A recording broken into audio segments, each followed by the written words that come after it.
ఇచ్చాడు కానీ తలలో చాలు. ప్రభునందు ప్రియులారా, ఉదయకాలం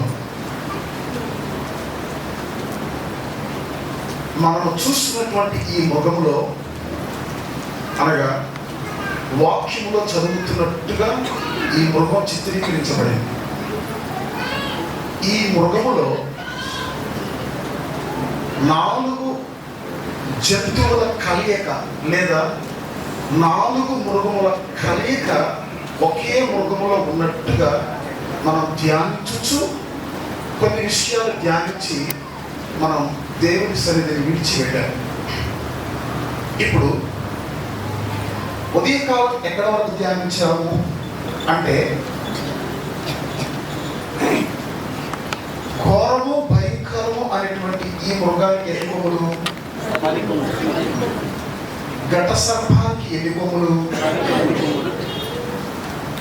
ఆ మృగానికి ఎన్ని కొమ్ములు, అది ఏ రంగులో ఉంది, ఘట సర్పం ఏ రంగులో ఉంది, ఇది ఏ రంగులో ఉంది. అంటే వీళ్ళంతా పాత స్నేహితులని లేదా దూరపు బంధువులు అని ఉదయకాలం చక్కగా మనం ధ్యానించాం. ఆ బంధుత్వము, ఆ పాత స్నేహం ఏంటో చూద్దాం. మరలా వీరి పాత స్నేహము, పాత బంధుత్వము పునరుద్ధరించబడింది. ఇట్ విల్ బి రెన్యూవల్, అది పునరుద్ధరించబడింది. అదే విధంగా కూడా చూద్దాం. రైట్. ఈ ప్రకటన గ్రంథం 13వ అధ్యాయంలో నుండి సముద్రములో నుండి పైకి వచ్చుచున్నటువంటి ఈ మృగం ఎలాగ సముద్రంలో నుంచి పైకి వచ్చిందో అలాగే దానియేలు గ్రంథం 7వ అధ్యాయంలో దానియేలు దర్శనము చూచుచుండగా అదే మహాసముద్రములో నుండి ఈ 4 మిక్కిలి గొప్ప జంతువులు పైకి వచ్చినట్టుగా ఉదయం మనం పరిశీలించాం. ఈ జంతువుల యొక్క వివరాన్ని మనం చూద్దాం. దానికంటే ముందుగా చాలా జాగ్రత్తగా మీరు గమనించండి. అసలు ఈ 4 జంతువులు ఏమిటి అనే విషయం మనకి తెలియటానికి, ఈ 4 జంతువులు ఏమిటి అని మనకి తెలియటానికి బండ గుర్తుగా ఒక వచనం చెప్తాను. ఆ వచనం ఎక్కడుందంటే అదే దానియేలు గ్రంథం 7వ అధ్యాయము 17వ వచనం కూడా వ్రాయబడింది. ఈ 4 జంతువులకి ఆన్సర్ అంటే ఈ 4 జంతువులు 4 ప్రభుత్వాలు అని వ్రాయబడింది. అక్కడ చదవండి. ఎట్లనగా ఈ మహా జంతువులు 4 ఉండి, చూడండి, ఎట్లనగా ఈ మహా జంతువులు 4 ఉండి లోకమందు ప్రభుత్వము చేయబోవు 4 రాజులను సూచించుచున్నవి. 4 రాజులను సూచించుచున్నవి అంటే దాని అర్థం ఇవి చూడటానికి ఆకారానికి జంతువులుగా ఉన్నప్పటికీ ఈ 4 ఎవరంట? 4 రాజులు. అది జాగ్రత్తగా వినాలి మీరు. ఉదయం మనం ఏం ధ్యానించామంటే 7వ అధ్యాయంలో ముఖ్యంగా 4వ వచనం నుండి 7వ వచనం వరకు మనం చదివితే ఏం చూసాము? సముద్రంలో నుంచి మొదటిగా పైకి వచ్చింది ఏ జంతువు? సింహం. కానీ దానికి పక్షిరాజు రెక్కలు వంటి 2 రెక్కలు ఉన్నాయి. రెండవది ఏంటయ్యా అంటే ఎలుగుబంటు. దాని నోట్లో 3 ప్రక్కటెముకలు ఉన్నవి. మూడవ జంతువు ఏంటంటే చిరుతపులి. దాని వీపున 4 రెక్కలు ఉన్నాయి, దానికి 4 తలకాయలు ఉన్నాయి. 4వ జంతువు ఏంటంటే ఆ 7వ వచనం చివరి భాగంలో ఉంటది. దానికి ఏం పేరు పెట్టాలో తెలియక దేవుని ఆత్మ ద్వారా పెట్టాడు. ఘోరము భయంకరం ఏంటయ్యా అంటే 10 కొమ్ములు. ఘోరం ఏంటయ్యా అంటే ఇనప దంతాలు. చెప్పాను కదా, ఏ జంతువుకి ఇనప దంతాలు ఉండవు, దీనికి ఇనప దంతాలు ఉన్నాయి. ఇప్పుడు చూద్దాం. దీనికి ఆన్సర్గా, దీనికి జవాబుగా 17వ వచనంలో ఏమంటున్నాడు?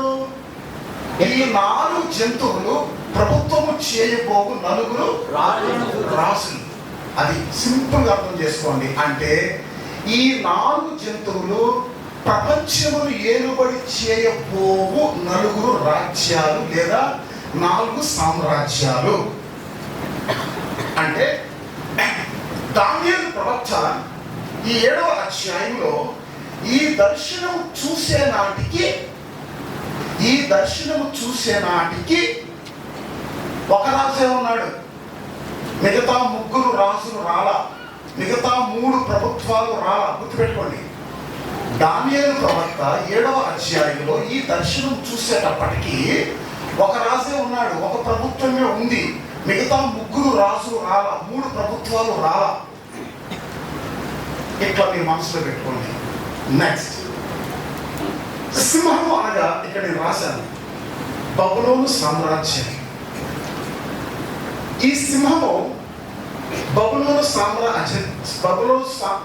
రాజ్య సామ్రాజ్య అధినేత అయినటువంటి నెబుకద్నెజరుకు సాదృశ్యంగా ఉంది ఈ యొక్క సింహం. నెక్స్ట్, ఈ సింహం తర్వాత సముద్రంలో నుంచి పైకి వస్తున్నటువంటి 2వ జంతువు ఎలుగుబంటు. ఇది మారియా పారసీక సామ్రాజ్యములకు సాదృశ్యంగా ఉంది. ఈ ఎలుగుబంటు తాలూకా ఈ మృగంలో ఏమన్నా ఇక్కడ కాదు, అదంట పెట్టండి, తర్వాత అక్కడికి వస్తాను. ఇది మారియా పారసీక సామ్రాజ్యం, లేదా దీన్ని ఏమంటారంటే జాయింట్ కింగ్డమ్, సంయుక్త సామ్రాజ్యం. దీని అధినేత కోరేష్. ఇకపోతే 3వ జంతువు చిరుతపులి. ఇది గ్రీకు సామ్రాజ్యము, ది గ్రీక్ ఎంపైర్. దీని యొక్క అధినేత అలెగ్జాండర్ ది గ్రేట్. అదంట పెట్టండి. ఇక 4వ జంతువు ఘోరము భయంకరము అన్నది కదా, ఇది రోమా సామ్రాజ్యం. దీని యొక్క అధినేత నీరో. మొదటి వాడు నెబుకద్నెజర్, 2వ వాడు కోరెష్, 3వ వాడు అలెగ్జాండర్, 4వ వాడు నీరో. ఆ 17వ వచనంలో చెప్పబడుతున్నట్లుగా ఆ 4 రాజులు వీళ్ళే. ఆ 4 ప్రభుత్వాలు ఇదే. ఏంటి ఆ 4 ప్రభుత్వాలు అంటే బబులోను సామ్రాజ్యం, మారియా పారసీక సామ్రాజ్యం, గ్రీకు సామ్రాజ్యం, రోమా సామ్రాజ్యం. ఇంతవరకు మీకు సింపుల్గా క్లుప్తంగా మీకు అర్థమైంది అనుకుంటున్నాను, ఏది వాక్యంలో వ్రాయబడినట్టుగా. రైట్, ఇదే విషయాన్ని, ఈ 4 జంతువుల విషయాన్ని అదే దానియేలు గ్రంథంలో నెబుకద్నెజరు రాజుకు దేవుడు కలలో చూపెడుతున్నాడు. వ్యత్యాసం గమనించండి. 7వ అధ్యాయంలో దేవుడు ఎవరు చూపెట్టాడు? దానియేలు. 2వ అధ్యాయంలో ఎవరు చూపెడుతున్నాడు? దానియేలు కాదు, నెబుకద్నెజరుకు. 2వ అధ్యాయం 1-2 వచనాలు చదవండి. దానియేలు గ్రంథం. నెబుకద్నెజరు తన ఏలుబడి యందు 2వ సంవత్సరమున కలలు కనెను. తన ఏలుబడి యందు 2వ సంవత్సరమున కలలు కన్నాడు. అందును గురించి ఆయన మనస్సు కలతపడగా, మనసంతా కలవరం అయిపోయిందంట, గందరగోళం అయిపోయిందంట. ఆయనకు నిద్ర పట్టకుండేను. నిద్ర పట్టట్లేదంట. కాగా రాజు తాను కనిన కలలను తనకు తెలియజెప్పుటకై శకునగాండ్రను, దారిడి విద్య గలవారిని, మాంత్రికులను, కల్దీయులను పిలువనప్పుడని ఆజ్ఞేయగా వారు వచ్చి రాజు సముఖమున నిలిచి, రాజు వారితో, నేను ఒక కల కంటిని, ఆ కల భావము తెలుసుకొనవలెనని నేను మనోవ్యాకుల పొంది ఉన్నాననగా, కల్దీయుడు సిరియా భాషలో ఇట్లని, రాజు చిరకాలము జీవించును గాక, తమరి దాసులకు కల సెలవీయది, మేము దాని భావమును తెలియజేసేదము. రాజు, నేను దాన్ని మర్చిపోతుంది గాని కలను దాని భావమును మీరు తెలియజేయని ఎడలా మీరు తుత్తునీయ భావమును, మీరు తుత్తునీయ భావము కాదు, తుత్తునీయులుగా చేయబడుదురు, మీ ఇల్లు పెంట కుప్పగా చేయబడును. పెద్ద బాంబు వేర్చాడు నెబుకద్నెజరు. పెద్ద బాంబు, మామూలు బాంబు కాదు. వాళ్ళందరినీ పిలిపించాడు. ఎవరిని? గారిడించగలిగిన వారిని, బబులోను దేశంలో ఉన్న జ్ఞానులను, మాంత్రికులను, జ్యోతిష్కులను అందరినీ పిలిపించాడు. పిలిపించామంటున్నాడంటే, అబ్బాయి చూడండి, నేను ఒక కల కన్నాను, కానీ విచిత్రం ఏంటంటే ఆ కల నేను మర్చిపోయాను. వాళ్ళు అంటున్నారు, కళ అట్లీస్ట్ మీరు ఆ కళ చెబితే ఆ భావాన్ని చెప్పడానికి మేము ట్రై చేస్తాం, మీరు అసలు కళ కూడా మర్చిపోయాను అంటున్నారు. కాబట్టి ఇది ఏ మనుషులను చెప్పడానికి వీలు పడదు. ఇక రాజు అన్నాడు కదా, మీరు చెప్పలేకపోతే మిమ్మల్ని చంపేస్తా, ముక్కలు ముక్కలుగా నరికేస్తా, మీ ఇల్లంతా తగలబెట్టేస్తా, పూర్తిగా చేసేస్తారన్నాడు కదా. దానికి భయపడి వీళ్ళు ఏమంటున్నారు శకులు గాండ్రు, మాంత్రికులు, తర్వాత గాలి విద్య కలిగిన వాళ్ళు, జ్యోతిష్కులు అంతా కూడా టైం పాస్ చేస్తున్నారు. ఆ కింది వచ్చిన వాళ్ళు ఉంది, తర్వాత మీరు చదువుకోండి. ఏం చేస్తున్నారు? టైం పాస్ చేస్తున్నారు. ఎట్లా టైం పాస్ చేస్తున్నారు చెప్పనా? మీరు నవ్వద్దు, మామూలుగా వినండి. చెప్పండి రా, కథ చెప్పండి రా, దాని అర్థం చెప్పండి రా, నేను మర్చిపోయానంటే వీళ్ళు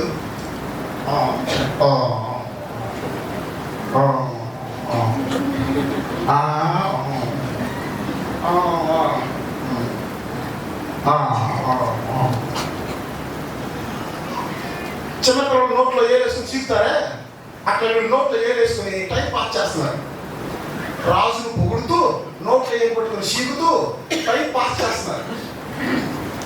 ఏంటి ఇది యొక్క అర్థం? దేవుడు నెబుకద్నెజరుకు చూపించాడు, కరెక్టే, కానీ దానిని మర్చిపోయేటట్టుగా చేశాడు. అది దేవుడికి ఉన్న జ్ఞానం. చూపించాడు కానీ దాన్ని మర్చిపోయేటట్టుగా చేశాడు. ఎందుకు చేశాడంటే మరి భక్తులు రావాలిగా, నిజ దేవుని నెబుకద్నెజరు తెలుసుకోవాలిగా. తెలుసుకోవాలంటే మరి ఆయనకి జ్ఞాపకం ఉందనుకో, ఈ గాలిడి వాళ్ళకి మాంత్రికులు చెప్తాడు, వాళ్ళు ఏదైనా ట్రై చేసి విపోక్షేమో. అట్ట కాదు, చూపించాలి కానీ మర్చిపోయేటట్టు చేయాలి. దేవుడు మహాజ్ఞాని, మరి చేస్తారు కొన్ని. దేవునికి స్తోత్రం కలుగును గాక. మహాజ్ఞాని యేసు ప్రభువుని పుట్టించాడు. కానీ విషయం ఏంటంటే, ఏ ఐగుప్తు నుంచి ఇశ్రాయేలు జనాంగాన్ని బయటకు రప్పించాడో, యేసు ప్రభువుని తప్పించి క్షేమంగా ఉంచింది కూడా అదే ఐగుప్తుకి. ఎంత విచిత్రం చూశారు మీరు? ఇశ్రాయేలు జనాంగాన్ని ఐగుప్తు నుంచి బయటకు తీసుకొచ్చాడు, అది బాగానే ఉంది. మరి యేసు ప్రభువుని కాపాడటానికి ఎక్కడ పొమ్మన్నాడు? ఇట్లా ఉంటే ఆయన లేఖం, ఆయన యొక్క సెట్టింగ్స్ అంటారు. అచ్చతంగా చెప్పాలంటే సెట్టింగ్స్, ఇంగ్లీష్ లో సెట్టింగ్స్. దేవునికి స్తోత్రం కలుగును గాక. కళ చూపెట్టింది ఆయనే, మర్చిపోయేటట్టు చేసింది ఆయనే. ఆ కళ చెప్పడానికి దానియేలుని రాజు ఎదుటికి రప్పించింది దేవుడే. కారణం, యూదా జాతి యొక్క శేషాన్ని దేవుడు హెచ్చించాలి కాబట్టి. దేవునికి స్తోత్రం కలుగును గాక. ఇక వీళ్ళంతా చిరవగాళ్ళు, వీళ్ళంతా ఏం చేస్తున్నారంటే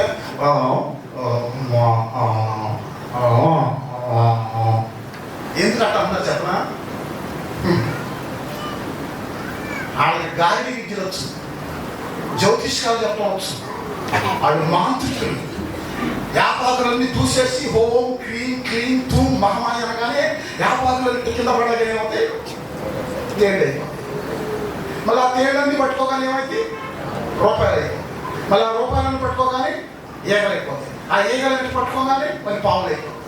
అంత గాలిగా మాంత్రికులు.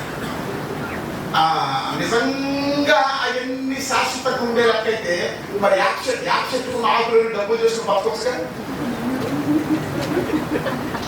యాప్ చెట్టుకున్న డబ్బులన్నీ కూడా ఆకులన్నీ కూడా డబ్బులుగా చేసేసి బతకొచ్చుగా. అంటే దాని అర్థం, పిశాచి కొంచెం శక్తి ఉంది, ఆ శక్తి కొంచెం పనిచేస్తుంది. ఆ శక్తి కొంచెం పనిచేస్తుంది. ఆ మోసం ఇట్లా పడేశాడు, అది కర్ర అయిపోయింది. మాంత్రికులు కూడా కర్ర కింద పడేశారు, అవి కూడా పాములు అయ్యి. కష్టపడికి ఏమైందంటే ఈ పాము ఆ పాములన్నింటినీ మింగేసింది. అది కాబట్టి సైతానికి కొంచెం పవర్ ఉంది, దానికి కొంచెం బలం ఉంది, కానీ అదంతా స్టాండర్డ్ గా ఉండదు. ఎవరు భయపడకూడదు. అది చెప్పగట్టిగా. సో వీళ్ళు కలభావం చెప్పండి రా అంటే నోట్లో వేసుకుని చీకుతున్నారు, టైం పాస్ చేస్తున్నారు.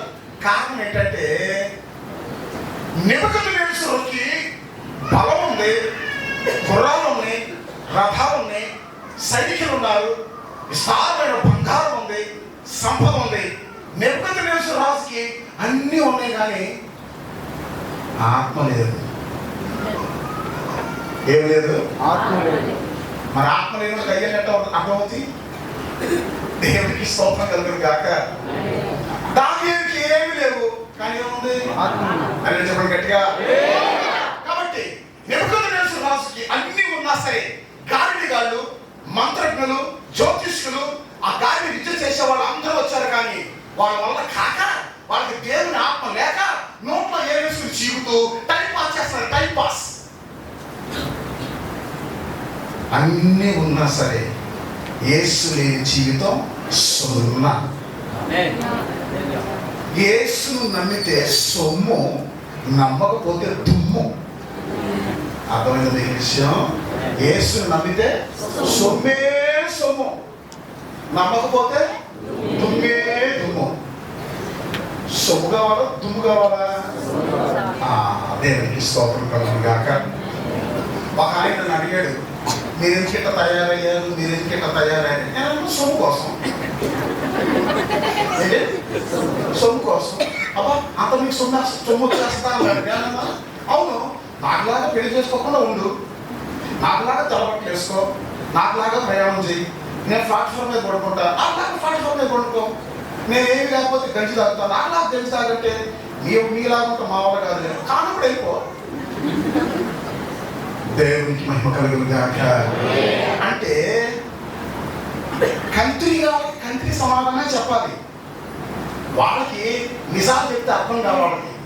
ప్రభు కూడా ఏమంటున్నాడు, నేను మూర్ఖులకు మూర్ఖుడు గాను, వికటముగా ఉన్న వాళ్ళకి వికటము గాను అని చెప్పేసి దేవుడు కూడా మాట్లాడుతున్నాడు. కాబట్టి ఎటకారంగా మాట్లాడతారే అటువంటి వాళ్ళకి మనం ఎటకారంగానే సమాధానం చెప్పాలి. దేవునికి స్తోత్రం కలుగును గాక. ఈ నెబుకద్నెజరు రాజుకి అన్నీ ఉన్నాయి.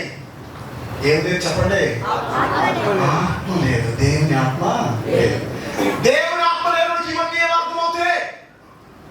దేవుని యొక్క మహాదయ ఏంటంటే, ఆనాడు దేవుని ఆత్మ కలిగినటువంటి భక్తుడు దానియేలుతో గ్రంథమందు రాసి పెట్టాడు. అదే ఆత్మ చేత అంత్యకాలంలో ఉన్నటువంటి మనకు, సంఘములకు అదే ఆత్మ చేత ఈ సత్యాన్ని దేవుడు బయలుపరుస్తున్నాడు. జాగ్రత్తగా చూడండి. ఇప్పుడు మరొక విషయం చెప్తాను. ఇది 2వ అధ్యాయం, ఇది 7వ అధ్యాయం, ఇది ప్రకటన గ్రంథం 13వ అధ్యాయం.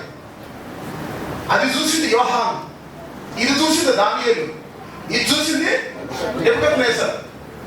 మనుషులు, వ్యక్తులు వేరైనా, కాలములు వేరైనా, గ్రంథాలు వేరైనా, అధ్యాయాలు వేరైనా, వీటన్నిటిని రాపించింది మాత్రం ఒకే పరిశుద్ధాత్మ దేవుడు.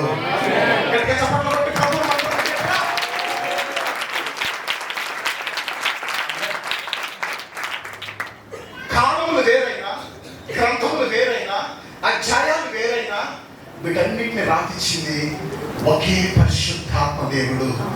ఇప్పుడు మనకి బోధించేది కూడా, వీటిని విషదపరిచేది కూడా, వివరించేది కూడా దేవుని ఆత్మ. దేవునికి స్తోత్రం కలుగును గాక.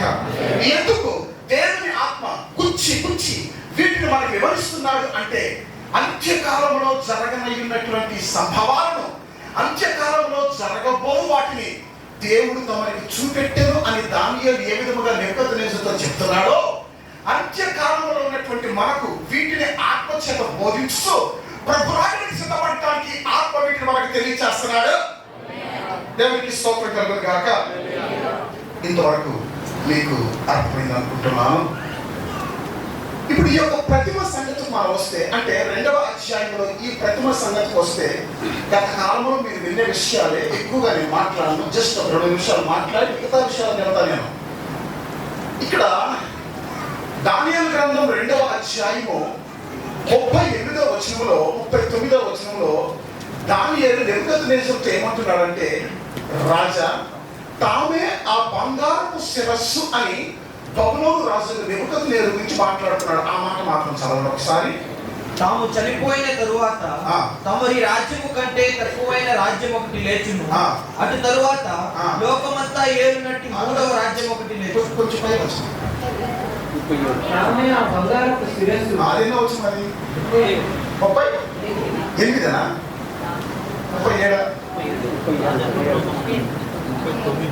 39 రాజా, ఆ గొప్ప ప్రతిమ మహాప్రకాశమును భయంకరమునైన రూపమును గలదై తమరి ఎదుట నిలిచెను.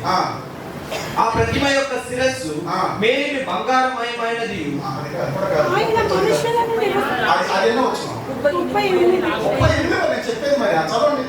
ఆయన మనుషులు నివసించి ప్రతి స్థలమందును మనుషులనేమి, భూజంతువులనేమి, ఆకాశ పక్షులనేమి అన్నిటినీ ఆయన తమరి చేతికి అప్పగించి ఉన్నాడు.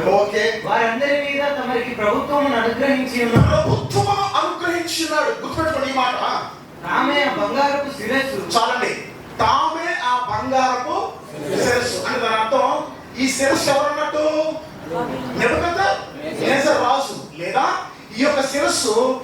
బబులోను సామ్రాజ్యము. దేవునికి స్తోత్రం కలుగును గాక. ఈ అన్ని విషయాలు చదివించడానికి వివరించడానికి సమయం చాలు కాబట్టి ఒక విషయం చెప్తున్నట్టు ఆటోమేటిక్గా మీరు దాన్ని అర్థం చేసుకోండి. శిరస్సు ఒక రాజ్యమైనప్పుడు మిగతా అవయవాలు కూడా ఏమై ఉండాలి? వేరే వేరే రాజ్యాలు. సింహం ఒక రాజ్యమైనప్పుడు మిగతా జంతువులు కూడా ఏమై ఉండాలి? రాజ్యాలు.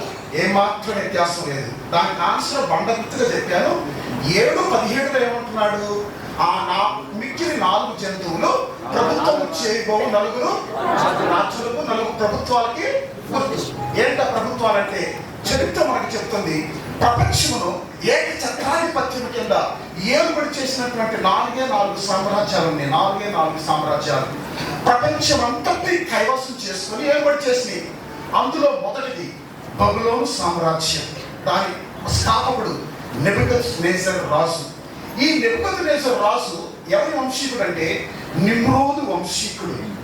నిమ్రోద్ అనగానే మీకు ఏం గుర్తు రావాలి? ఆడేది కట్టాడు? టవర్ ఆఫ్ బాబెల్, బాబెల్ గోపురాలు కట్టాడు. వాడి గర్భం నుంచి వచ్చాడు ఈ నెబుకద్నెజర్. వీళ్ళకి కట్టడాలంటే మహా పిచ్చి. కట్టడాలంటే అందుకని ఆడు బాబెల్ గోపురం కట్టి ఈయన కట్టాడు. చెప్పండి చూద్దాం. హ్యాంగింగ్ గుర్తు స్టూడెంట్కి హ్యాంగింగ్ గార్డెన్ నెబుకద్నెజర్ రాజు కట్టాడు. ప్రపంచంలో 7 వండర్స్ అది ఒక వండర్. అది కూడా తెలియదు స్టూడెంట్లు, నోరు తెరవట్లేదు. దేవునికి స్తోత్రం కలుగును గాక. ప్రపంచంలో వేలాడే ఉద్యానవనాన్ని కట్టాడు బబులోను సామ్రాజ్యంలో. వీళ్ళందరికీ కట్టడాలు పిచ్చి. ఆ విధంగా కడుతూ ఉండి కట్టేసిన తర్వాత ఒక రోజు ఏమంటాడంటే ఈ యొక్క నెబుకద్నెజరు, అబ్బా ఇదంతా నేను కట్టింది కాదా, ఇదంతా నా వైభవం కదా, ఇదంతా నా మహిమ కదా, ఇదంతా నేను కట్టింది కదా, ఇదంతా నాది కదా అనుకుంటాడంట. ఓయ్ నాయన, నువ్వు కట్టిన దానికే ఇది నీది అనుకుంటే మరి ప్రపంచం అంతా నేను నిర్మించామా నేనేమనుకోవాలి అని దేవుడు ఏం చేశాడంటే వాడి పెచ్చోడగా చేసి ఏ తోట అయితే నిర్మించాడో ఆ తోటలో గడ్డి పెట్టడానికి 7 సంవత్సరాలు పంపించేశాడు. దేవునికి స్తోత్రం కలుగును గాక. ఈ సింహాలకు ఉన్న రెక్కలంటే అర్థం అదే. ఆ సింహానికి 2 రెక్కలు ఉన్నట్టుగా వాక్యంలో చదివాను. రెక్కలు గర్వానికి సాదృశ్యం. దేనికి సాదృశ్యం? నేను చూస్తుండగా దాని రెక్కలు తీయబడినవి అని వాక్యంలో ఉంది కదా. తీయబడినవి అంటే ఎవరు తీసుకుంటారు? దేవుడు. ఇప్పుడు కోడిని మనం పట్టుకున్న తర్వాత అది మన దగ్గర నుంచి వెళ్ళిపోకుండా మన దగ్గర పడుండాలంటే ఏం చేయాలి? దాన్ని రెక్క మెలిపెట్టేస్తే ఇక అది ఎక్కడికి వెళ్ళలేక మనం వేసిన తోటే పడి ఉంటుంది. అట్లాగే ఈ సింహానికి రెక్కలు తీసేసాడు ఒక ఆయనే పరలోకం ఉన్నటువంటి దానియేలు దేవుడు, మన దేవుడు. దేవునికి స్తోత్రం కలుగును గాక. కాబట్టి ప్రభునందు ప్రియులారా, ఈ లోహంలో శిరస్సు బబులోను సామ్రాజ్యం. శిరస్సు తర్వాత భుజములు, చేతులు వెండి, అనగా దానికంటే కొంచెం విలువ తక్కువ వెండి. ఇది మాదియా పార్షిక సామ్రాజ్యం. జంతువులకు వచ్చేటప్పటికి ఇది ఎలుగుబంటు. ఈ తర్వాత ఈ యొక్క ప్రతిమలో ఉదరము, తొడలు ఇత్తడి, అంటే వెండి కంటే ఇంకొంచెం విలువ తక్కువ ఇత్తడి. ఇది గ్రీకు సామ్రాజ్యం. ప్రపంచమును ఏకఛత్రాధిపత్యం కింద ఏర్పాటు చేసినటువంటి గ్రీకు సామ్రాజ్యం. ఇంకొంచెం కిందకు వస్తే మోకాళ్ళు ఇనుము. ఇది ఇత్తడి కంటే ఇంకొంచెం విలువ తక్కువైనటువంటి రోమా సామ్రాజ్యములకు సాదృశ్యంగా ఉంది. దేవునికి స్తోత్రం కలుగును గాక. అయితే ఈ 7వ అధ్యాయంలో 4 జంతువులు 4 ప్రభుత్వాలకి 4 సామ్రాజ్యాలకు సాదృశ్యంగా ఉన్నాయి. కానీ దానియేలు గ్రంథం 2వ అధ్యాయంలో మనం చూస్తే ఈ యొక్క ప్రతిమలో మొత్తం 6 సామ్రాజ్యాలు ఉన్నాయి. గుర్తించండి, ఈ యొక్క ప్రతిమలో 6 సామ్రాజ్యాలు, 6 ఎంపైర్స్, 6 కింగ్డమ్స్. దేవునికి స్తోత్రం. ఇక్కడ నేను రాశాను చక్కగా, డేట్లతో సహా రాశాను. ఎప్పటి నుంచి ఎప్పటి వరకు నేను డేట్లతో సహా రాసి పెట్టాను. ఓవరాల్గా క్లుప్తంగా చెప్తాను. ప్రపంచమును ఏకఛత్రాధిపత్యం కింద పరిపాలించినటువంటి మొదటి బబులోను సామ్రాజ్యం 68 సంవత్సరాలు ఏర్పాటు చేసింది. అంటే ఒక నెబుకద్నెజర్ రాజే 68 సంవత్సరాలు పరిపాలించరా? నెబుకద్నెజరు తర్వాత అతని కుమారుడు బెల్షాజరు, అతని తర్వాత ఇంకా మొత్తం 68 సంవత్సరాలు పరిపాలించారు. 68 సంవత్సరాల తర్వాత ఏమైందంటే ఈ బబులోను సామ్రాజ్యం మాదియా పారసీక సామ్రాజ్యం చేత జయింపబడింది, ఓడింపబడింది. అనగా మాదీయులు పారసీకులు కలిసి బబులోను సామ్రాజ్యాన్ని ఏం చేశారు? వాడగొట్టారు, జయించారు. అదే ఈ 2 చేతులు, అదే ఈ ఎలుగుబంటు. ఇక్కడ ఈ ఎలుగుబంటు నోట్లో 3 ప్రకటనములు ఉన్నాయి. ఈ ప్రకటనములు ఏంటంటే మాదీయులు పారసీకులు కలిసి 3 రాజ్యాలను జయించారు. ఆ 3 రాజ్యాలే, ఒకటి ఈజిప్ట్, రెండవది లిబియా, మూడవది బాబిలోన్. ఈ 3 ప్రకటనములు దాని అర్థం అదే. దేవునికి స్తోత్రం కలుగును గాక. కొందరు ఈ యొక్క ఎలుగుబంటుతో ఏమంటున్నారంటే లే విస్తారముగా మాంసము భక్షించుము అంటున్నారు. అంటే దాని అర్థం ఆల్రెడీ మాంసంతో తినేసింది, ఇంకేం మిగిలింది? ఎముకలు. ఆ ఎముకలు బట్టి ఊరేగుతుంది అనమాట. అంటే మాదీయులు పారసీకులు కలిసి బబులోను సామ్రాజ్యమును జయించేటువంటి నేపథ్యంలో ఎన్నో లక్షల మంది సైనికులు చనిపోయారు. ఆ లక్షల మంది సైనికులు చనిపోవటమే, వధకు గురి కావటమే, లే విస్తారంగా మాంసం భక్షించటం. దేవునికి స్తోత్రం కలుగును గాక. కాబట్టి 2వ రాజ్యము మాదియా పారసీక సామ్రాజ్యము. ఇది మనం చూసినట్లయితే 208 సంవత్సరాలు పరిపాలించింది. 208 సంవత్సరాలు. ఇక 208 సంవత్సరాలు అయిన తర్వాత ఏమైందంటే ఇత్తడి వంటి ఒక రాజ్యం వచ్చింది. అదే గ్రీకు సామ్రాజ్యం. జంతువులకు వచ్చేటప్పటికి అది చిరుతుకులి, లోహములలోకి వచ్చేటప్పటికి అది ఇత్తడి. ఈ గ్రీకు సామ్రాజ్య అధినేత అలెగ్జాండర్ ది గ్రేట్. చరిత్రలో అలెగ్జాండర్ అని ఎవరు అనరు. సాధారణంగా ఏమంటారు? Alexander the great. ఎందుకు గ్రేట్ అని అంటే కేవలం 20 సంవత్సరాల వయసుకే అతడు సింహాసనానికి వచ్చి 33 సంవత్సరముల వయసు వచ్చేటప్పటికే ప్రపంచాన్నంతా జయించేశాడు అలెగ్జాండర్ ది గ్రేట్. ఆ విధముగా మన ఇండియాను కూడా జయించి సంతోషంతో తిరిగి వెళుతుండగా కేవలం అతను ఏం కాటేసిందంట? ఒక దోమ కాటేసిందంట అతన్ని. ఆ దోమకి విషజ్వరం వచ్చి పుట్టుకున్నాడు. ప్రపంచమంతా జయించాడు, కానీ దేనికి చచ్చిపోయాడు? అది ఒక బలశాలంట పైమా బాడీ బిల్డర్ తన ఛాతి మీద రోడ్డు మీద పడుకున్నాడట. పడుకొని ఛాతి మీద ఒక పెద్ద చెక్క, లావు చెక్క పెట్టించుకొని ఒక ఏనుగును ఆ చెక్క మీద నుంచి అటు ఇటు దాటిస్తున్నాడట. అటు ఇటు అబ్బా ఏనుగునే భరించగలుగుతున్నాడు, ఎంత బలవంతుడని ఆ దృశ్యాన్ని చూస్తున్న ప్రతి ఒక్కరు ఏం కొడుతున్నారు? చప్పట్లు కొడుతూ మాత్రమే కాకుండా అతనికి ఆఫరింగ్లు కూడా ఇస్తున్నారు. బాగుంది, ఓకే. ఆ వచ్చినటువంటి సంఘాలన్నీ పోగేసుకుని మూట కట్టుకొని భుజాలు వేసుకుని వెళ్తాడంట. వెళ్తుంటే ఒక గండుసీమ పుట్టిందంట.